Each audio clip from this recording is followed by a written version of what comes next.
जुल्फ़िकार अली भुट्टो 5 जनवरी 1928 को लाड़काना में पैदा हुए। सिंध के एक बड़े और बाअसर खानदान में पैदा होने वाले भुट्टो बचपन से ही अवाम के हुकूक की खातिर लड़ने का जज्बा रखते थे। स्कूल के दौर में 26 अप्रैल 1945 को कायद-ए-आज़म मोहम्मद अली जिन्ना रहमतुल्लाह अलैह के नाम लिखे गए अपने खत में उन्होंने कायद-ए-आज़म की रहनुमाई में एक नए मुल्क के ख्वाब को पाए तकमील तक पहुंचाने के लिए अपनी खिदमात पेश की थीं। इस खत में भुट्टो ने लिखा, मैं स्कूल में पढ़ रहा हूं, इस वक्त तो अपने मुल्क के लिए कुछ खास नहीं कर सकता, लेकिन जब वक्त आएगा तो अपनी जान तक कुर्बान कर दूंगा। कायद-ए-आज़म ने भुट्टो को जवाबी खत लिखा जिसमें इनके शौक़े सियासत को सराहा और इन्हें तालीम मुकम्मल करने के बाद रमूज़ सियासत के बारे में मज़ीद पढ़ने का मशवरा दिया। फिर जुल्फ़िकार अली भुट्टो ने कायद-ए-आज़म की जानिब से डायरेक्ट एक्शन डे की कॉल पर अपने कॉलेज में हड़ताल कराई। इनके इस कारनामे को कायद-ए-आज़म ने बहुत सराहा था।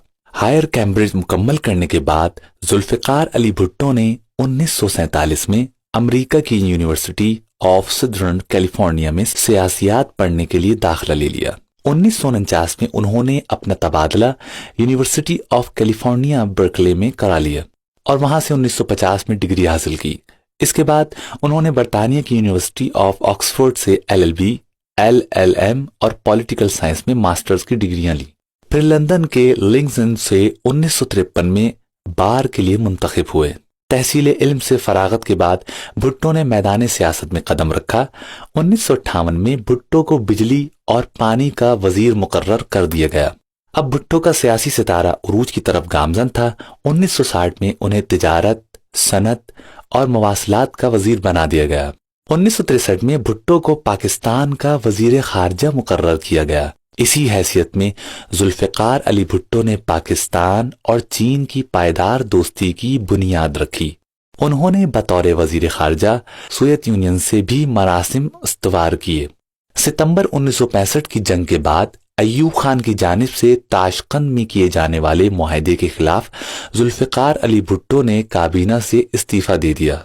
इसी इस्तीफे ने पाकिस्तान की सियासत में इस तब्दीली का आगाज किया जिसके नतीजे में पाकिस्तान पीपल्स पार्टी ने जन्म लिया। जनरल अय्यूब खान की काबीना छोड़ने के बाद भुट्टो ने मुल्क भर के दौरे शुरू कर दिए, जिनके बाद उन्होंने महसूस किया कि अवाम हालात से तंग आ चुके हैं और तब्दीली चाहते हैं। भुट्टो जहां भी जाते थे, सड़कों, गलियों, छतों पर गर्ज हर जगह और हर तरफ लोगों का हुजूम होता था जो भुट्टो को देखने और सुनने के लिए बेताब होते थे। भुट्टो शोला बयां मुकर्रर थे। खुदा ने उन्हें गजब की खतीबाना सलाहियतों से नवाजा था। इन जलसे, जुलूसों और तकारीर के दौरान ही 1967 में भुट्टो ने पाकिस्तान पीपल्स पार्टी की बुनियाद रखी। इस जमात ने बहुत कम अरसे में जो अवामी मकबूलियत हासिल की, इसका सेहरा भुट्टो के सर था। ये उन्हीं की करिश्माती शख्सियत का सहर था कि लाहौर के नासिर बाग में लोग बारिश में भीगते रहे और भुट्टो का खिताब सुनते रहे। इस मौके पर किसी ने भुट्टो के सर पर छतरी तानने की कोशिश की तो उन्होंने छतरी को परे फेंकते हुए कहा, जब आवाम भीग रहे हों तो मैं कैसे छतरी के नीचे रह सकता हूं। इस तरह की बातें आवाम के लिए बहुत मुतासिर कुन हुआ करती थीं। भुट्टो की तकरीरें अवामी मसाइल के बारे में होती थीं। इनके रूप में पाकिस्तान के बेबस नादिर अवाम को गोया एक तर्जुमान मिल गया था। भुट्टो ने पाकिस्तान के अवाम को इस बात का यकीन दिलाया कि मुल्की मामलात में इनके वोट की अहमियत सबसे ज्यादा है।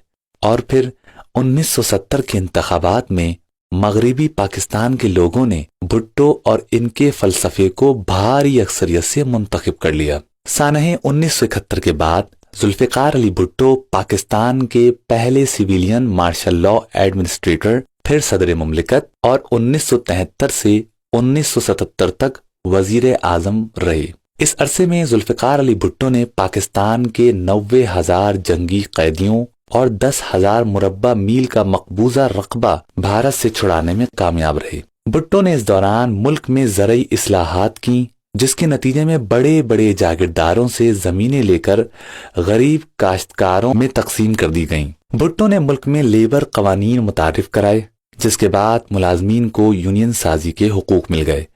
بھٹو حکومت نے بڑی بڑی صنعتوں اور اداروں کو قومی تحویل میں لے لیا۔ اس کے علاوہ بہت سے شعبوں میں ایسی بنیادی تبدیلیاں کیں کہ جن کی بدولت ملک میں اصلاحات کا ایک سلسلہ چل پڑا۔ پاکستان میں ذوالفقار علی بھٹو کی زرعی خدمات میں 1973 کا آئین دینا ایک ایسا کارنامہ ہے جس کی بدولت انہیں ہمیشہ یاد رکھا جائے گا۔ پاکستان کے جوہری پروگرام کے خالق کے طور پر بھی بھٹو کی خدمات کو کبھی بھلایا نہ جا سکے گا۔ انہوں نے بھارتی ایٹمی تجربے کے بعد کہا تھا، ہم گھاس کھائیں گے لیکن ایٹم بم ضرور بنائیں گے۔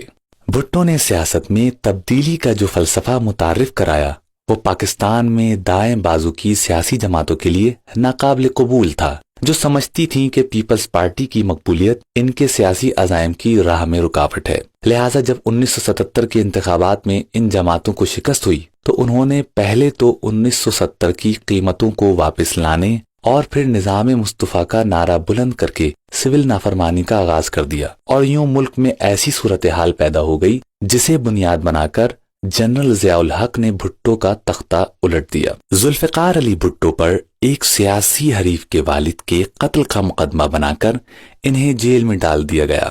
اس دوران انہیں ایک بار ضمانت پر رہا کیا گیا تو لاکھوں لوگ ان کے استقبال کے لیے ہر جگہ موجود تھے۔ اس پر فوجی حکمرانوں کو احساس ہوا کہ حالات قابو سے باہر ہو سکتے ہیں، چنانچہ جنرل ضیاء الحق نے زیادہ عرصے بھٹو کو باہر رہنے نہیں دیا۔ پھر لاہور ہائی کورٹ سے سزائے موت اور سپریم کورٹ سے مبینہ اکثریتی فیصلے کی بنیاد پر اس کی توثیق کے بعد 4 اپریل 1979 کو بھٹو کو پھانسی دے دی گئی۔